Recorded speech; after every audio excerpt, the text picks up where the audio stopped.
Hello everyone, this is Govind sir. Welcome back to continuation of systems of particles and rotational motion chapter. In last class we discussed about physical significance of moment of inertia और moment of inertia का हमने discuss किया था. So अब आज हम proof करेंगे कि कैसे kinetic energy half I omega square होता है, कैसे एंगुलर मोमेंटम आई ओमेगा होता है. ठीक है, तो सबसे इंपॉर्टेंट पॉइंट है कि जो अभी सबसे पहला जो ये है कि आपको क्या करना है, prove that kinetic energy is equal to half I omega square. ये हमें प्रूव करना है. तो सबसे पहले क्या करना है आपको ना, कोई बॉडी ले लो of irregular shape. So you consider a body of any irregular shape. तो चलो ये है, ये डायग्राम ना आपका डेरिवेशन का पार्ट है. ये जैसा हमने डायग्राम मूवमेंट ऑफ इनर्शिया के इंट्रोडक्शन के टाइम पे किया था, सेम डायग्राम आपको ड्रॉ करना. तो चलो हमने ये ले लिया. ठीक है, ये है पॉइंट O. अब यहां पे कोई पॉइंट है, वो M1 उसका मास है. डिस्टेंस कितना होगा उसका distance is R1. There is another point जिसका मास क्या है, M2 है, और जो उसका डिस्टेंस का वैल्यू वो क्या है, R2 है. देयर इज अनदर पॉइंट जिसका मास क्या है, M3 है, और जो डिस्टेंस का वैल्यू वो क्या है, R3 है. फिर आप वैसे करके आप nth पार्टिकल ले लो जिसका मास Mn है. अब जो M1 है, जब ये बॉडी ना एंटी क्लॉकवाइज डायरेक्शन में रोटेट हो रहा है, वैसा इमेजिन कर लो. तो M1 is rotating like this, M1 M2.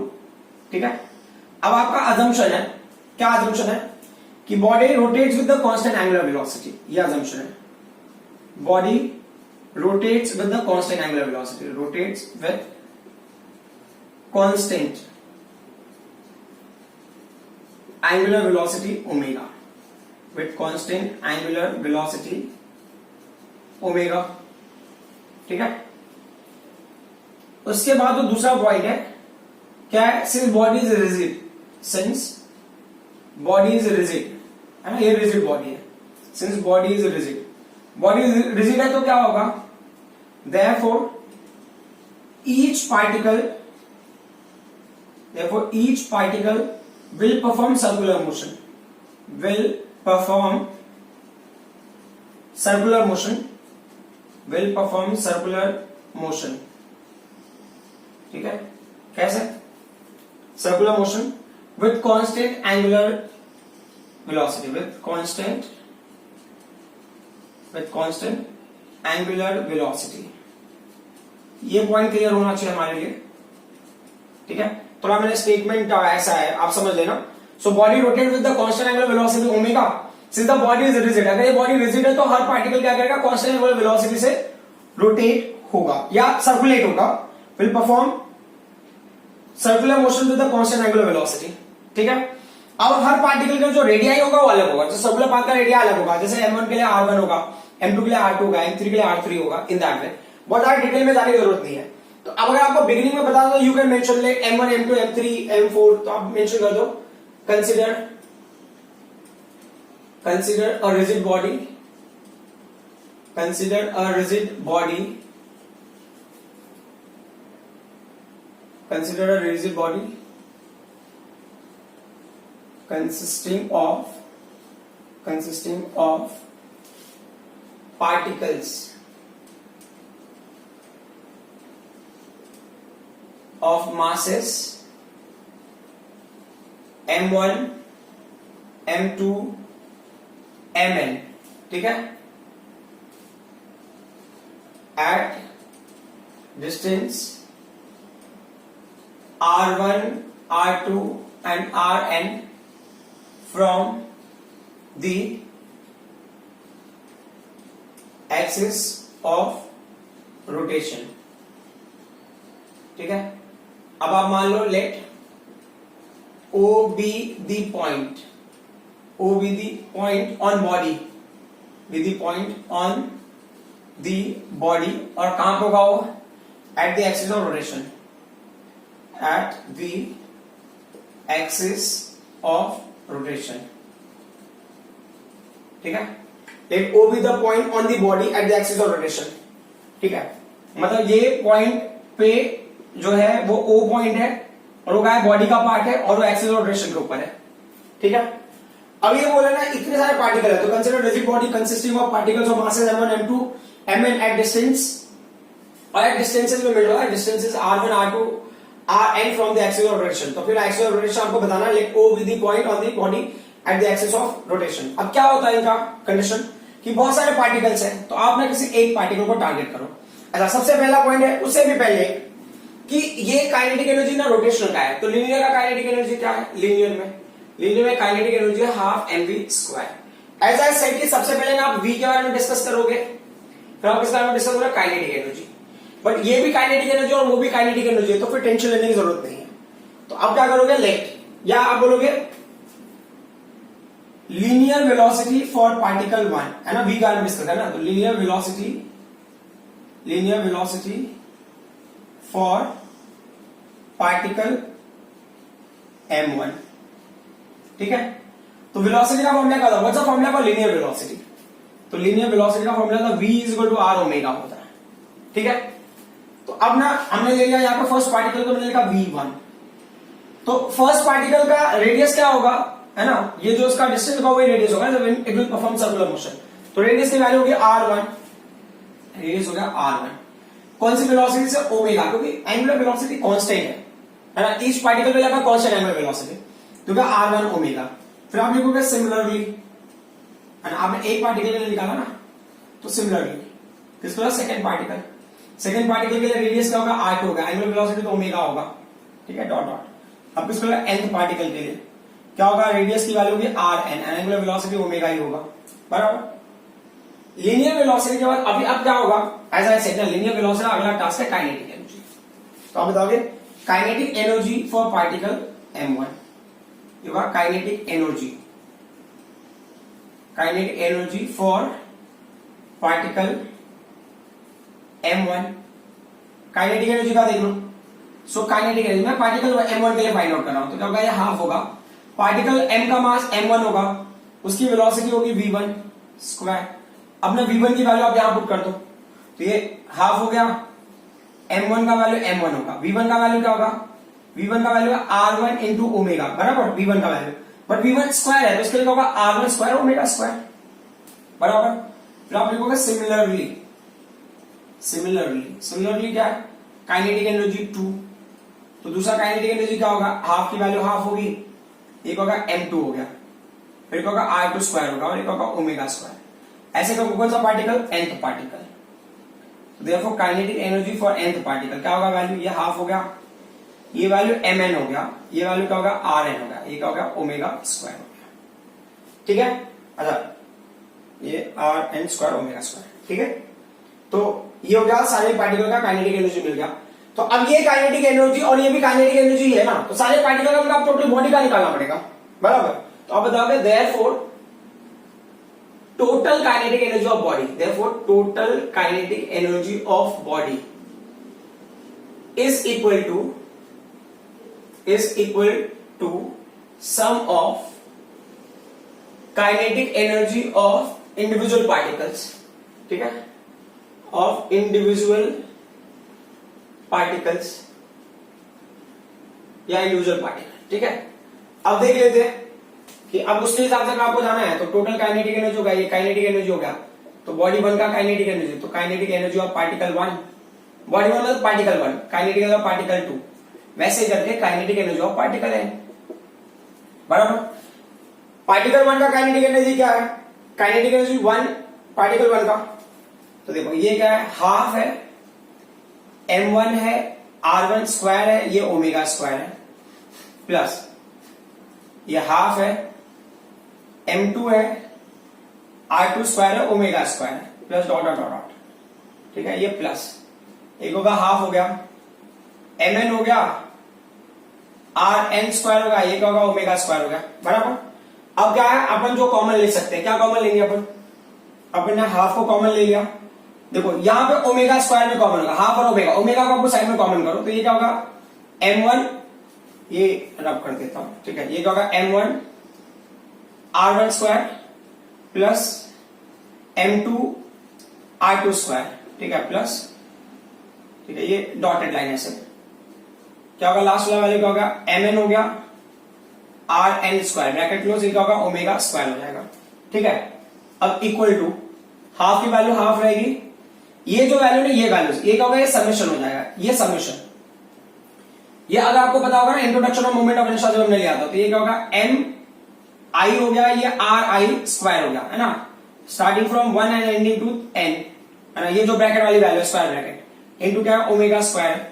तो एज फार वी अंडरस्टैंड ये जो वैल्यू है ये मोमेंट ऑफ इनर्शिया है ना।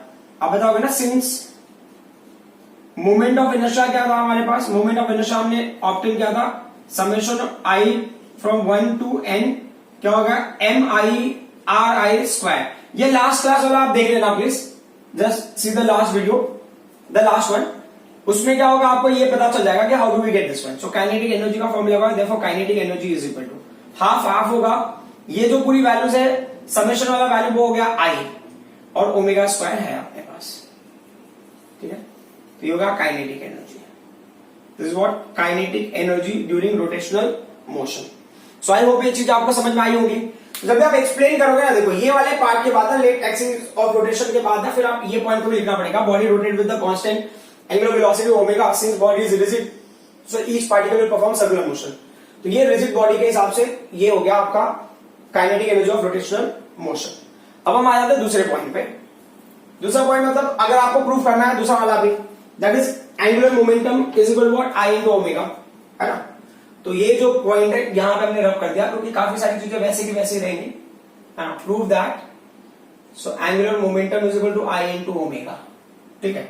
तो देखो ओमेगा वाली बात है तो यहां तक तो चीजें सेम ही रहेंगी, सिमिलर, है ना। अब कैसे इस कंक्लूजन में पहुंचना है, वो पॉइंट हमारे लिए इंपॉर्टेंट है। How do we reach to that conclusion is very important, ठीक है। ये डायग्राम भी हमारे लिए जरूरी है ना, because with the help of that diagram only we are going to understand. और जो स्टेटमेंट हमने लिखा है अब तक, जो स्टेटमेंट लिखा है ये पूरे का पूरा कॉमन रहेगा, कोई इशू नहीं है। तो हमें क्या निकालना है, angular momentum is equal to I into omega. Angular momentum के पहले हमें लीनियर मोमेंटम समझना है। तो लीनियर मोमेंटम क्या होता है, P is equal to M into V, ठीक है।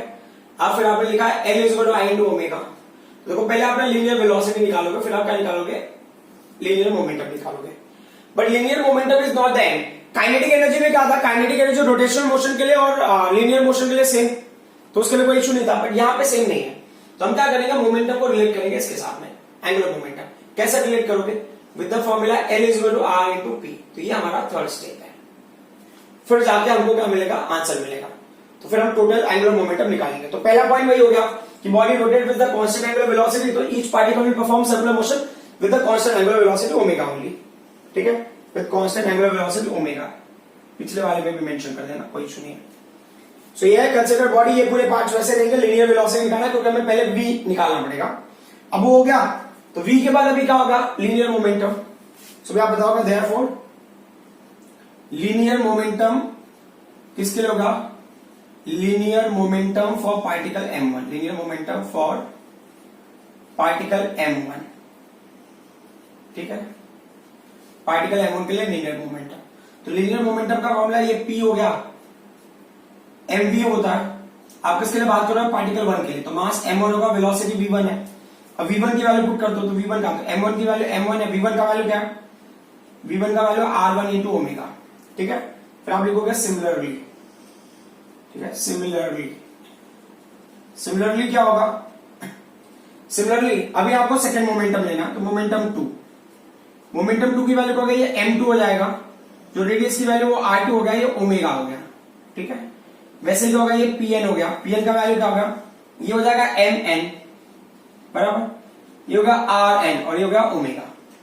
तो अब आपको ना लीनियर मोमेंटम मिलेगा, लीनियर वेलोसिटी लीनियर मोमेंटम। अब क्या करना है, लीनियर मोमेंटम को रिलेट करोगे एंगुलर मोमेंटम से। तो आप बताओगे कि एंगुलर मोमेंटम किसके लिए, पार्टिकल 1 के लिए, angular momentum for particle m1, ठीक है। एंगुलर मोमेंटम का क्या होगा, L होता है, L is equal to R into P। तो पार्टिकल 1 है तो ये R1 होगा और ये होगा P1 होगा, बराबर, R1 P1, ठीक है। तो R1 की वैल्यू R1 होगी, but what's the value for P1, we have already obtain. P1 का वैल्यू M1 R1 ओमेगा है, सो M1 R1 ओमेगा। तो वैल्यू क्या हो जाएगा, ये M1 हो जाएगा, R1 स्क्वायर हो जाएगा, ये ओमेगा हो गया, ठीक है। फिर आप लिखोगे सिमिलरली, सिमिलरली क्या हो गया, L2 का वैल्यू क्या हो गया, ये हो गया एन सॉरी L2 का वैल्यू है m2 होगा r2 square omega, correct. N किसके लिए, फिर n के लिए, तो क्या होगा mn rn स्क्वायर ओमेगा।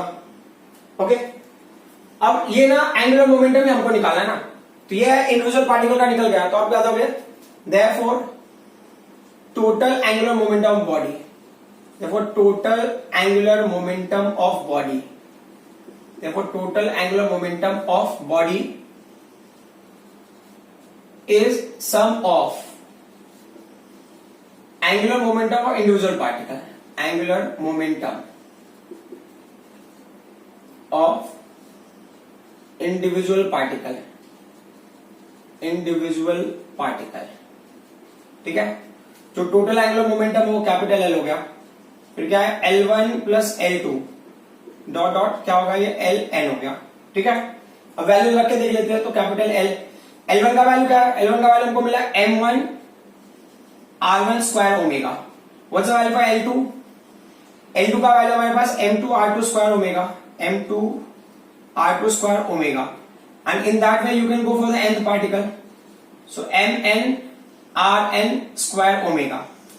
अब क्या होगा, सब ये ब्रैकेट में ओमेगा कॉमन ले सकते हो, omega will take in that order में हमें लेना है, m1 r1 स्क्वायर, फिर क्या होगा m2 r2 square, and we have taken mn rn square, ये हो गया ओमेगा, और ये वैल्यू क्या होगा, ये होगा summation, summation starting from 1 and ending eight n, ये क्या होगा m i हो गया, और एक होगा r i स्क्वायर हो गया, इनटू क्या होगा ओमेगा हो गया।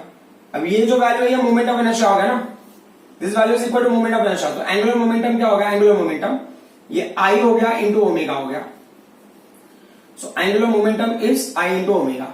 सो ये प्रूव हो गया सेकंड पार्ट के लिए, ठीक है। अब हम ना थर्ड वाला डेरिवेशन भी कर लेते हैं इसके साथ में, दैट इज व्हाट, टॉर्क, ठीक है। वैसे torque I was supposed to be for assignment, but चलो ठीक है अभी कर लेते हैं लोग, torque is equal to I into alpha, ठीक है। यहां पे क्या फर्क पड़ेगा, ये जो पूरा पार्ट है ना, ये चलो ठीक है मैं रब कर देता हूं यहां पे, यहां से ये यहां से पूरा चेंज होगा, सो क्या वेरिएशन होगा वो पॉइंट देख लेंगे हम लोग। सो यहां पे ना जब बॉडी ना एक्सेलरेशन होगा ना, एंगुलर एक्सेलरेशन है ना, टॉर्क में I into alpha angular acceleration, तो जैसे आपने लिनियर वेलोसिटी लिया, ये एंगुलर वेलोसिटी लिया था, अब यहां पे चीजों को हमें ना एंगुलर एक्सेलरेशन के टर्म में कन्वर्ट करना पड़ेगा, तो यहां पे छोटा सा मॉडिफिकेशन होगा, what will be modification, that part you see. So ये भी रब कर देते हैं, ये जो डायग्राम है ऐसे ही रहेगा, body rotate with the constant angular acceleration alpha, body rotate with the, अब ना फॉर्मूले में एक्सेलरेशन की वैल्यू को हमें क्या लेना है, कांस्टेंट लेना है, rotate with the constant angular acceleration alpha, since the body is rigid each particle perform circular motion with the constant angular acceleration alpha, constant angular acceleration alpha, ठीक है। शॉर्ट टर्म लिख दें यहां पे, और ये जो पॉइंट्स है ये ऐसे ही रहेंगे, there will not be any kinds of change, okay. तो अब क्या करना, ये टॉर्क है, torque is I into alpha. अब जो लीनियर में यही बात क्या होती है, लीनियर में टॉर्क होता है फोर्स, लीनियर फोर्स, जब तक कोई बॉडी ऐसा स्ट्रेट लाइन में जा रहा फोर्स है, जब वही जब टर्न होता है तो वही टॉर्क हो जाता है, when the body is going a straight line will take turn, will turn into torque, जो फोर्स है वो टॉर्क में बदल जाएगा, तो फोर्स का क्या वो मिला है m इंटू ए की वैल्यू ये 1 हो गया, ए फोर्स क्या होगा, ये 2 हो गया। अब इनको रिलेट करेंगे तो क्या हो गया, torque is equal to R into F, ठीक है। ये क्या होगा, ये होगा थर्ड पॉइंट, ठीक है। अब क्या करेंगे, स्टार्ट करते हैं। सो linear acceleration for particle 1, linear acceleration, देखो उसी टर्म में जैसा हमने ना पिछले वाले को किया था, कोई नया इसमें वेरिएशन नहीं है। सो linear acceleration for particle m1, linear acceleration for particle m1, तो कैसे करोगे आप, सो a इज इक्वल होता है R इंटू अल्फा, बराबर, तो ये पार्टिकल 1 है तो ये R1 होगा, अल्फा सेम रहेगा, फिर आप लिखोगे सिमिलरली, राइट, सिमिलरली, सिमिलरली क्या होगा A2, A2 क्या होगा, A2 का वैल्यू होगा R2 इंटू अल्फा, ठीक है। फिर क्या होगा AN का वैल्यू क्या होगा RN इंटू अल्फा, ठीक है। अब ना लीनियर एक्सेलरेशन के बाद क्या करना है, लीनियर एक्सेलरेशन को आपको लीनियर फोर्स लेना पड़ेगा, now linear force for particle m1, ठीक है। तो अभी आप लिखोगे linear force for particle m1, linear force for particle m1। तो linear force F is equal to m है ना, F is equal to m a, तो a1 होगा, m1 होगा, f1 होगा, ठीक है। सो m1 की वैल्यू m1 रहेगी, but what's the value of a1? a1 का वैल्यू r1 इंटू अल्फा हो गया। सो भी आप लिखोगे सिमिलरली व्हाट, f2 का वैल्यू क्या होगा? वो होगा m2 होगा, r2 होगा, अल्फा होगा, बराबर। And you will keep going, होगा fn, उसकी वैल्यू क्या होगी? mn rn अल्फा, ठीक है। अब हो गया लीनियर एक्सेलरेशन मिल गया, लीनियर फोर्स मिल गया। अब हमें क्या करना है? उसको टॉर्क से रिलेट करना है, ठीक है। So therefore torque for particle m1, torque for particle m1, torque for particle m1। तो पार्टिकल m1 के लिए टॉर्क क्या होगा? टॉर्क 1, मतलब टॉर्क इज इक्वल टू आई, ये क्या होगा? टॉर्क, इसको रिलेट करना पड़ेगा ना यहाँ पे, torque is equal to r into alpha ना, लीनियर फोर्स का अगर रिलेट करेंगे तो क्या होगा? Torque 1 r1 f1। f1 की वैल्यू हमको पता है क्या है? f1 की वैल्यू m1 r1 अल्फा, तो r1 को हमने r1 ही रहने दिया। ये क्या है? m1 है, r1 है, अल्फा है। तो सॉल्व करके क्या मिला आपको? m1 r1 स्क्वायर अल्फा मिला, ठीक है। फिर आप लिखोगे सिमिलरली क्या है? सिमिलरली है टॉर्क 2 का वैल्यू m2 है, r2 स्क्वायर अल्फा है ना, डॉटेड। अब ये क्या है? टॉर्क n, उसकी वैल्यू क्या है? mn है, rn स्क्वायर है और ये अल्फा है, ठीक है। आपको क्या निकालना है? टोटल टॉर्क फाइंड आउट करना है। तो आप बताओगे total torque of body, total torque of body is equal to sum of torque of individual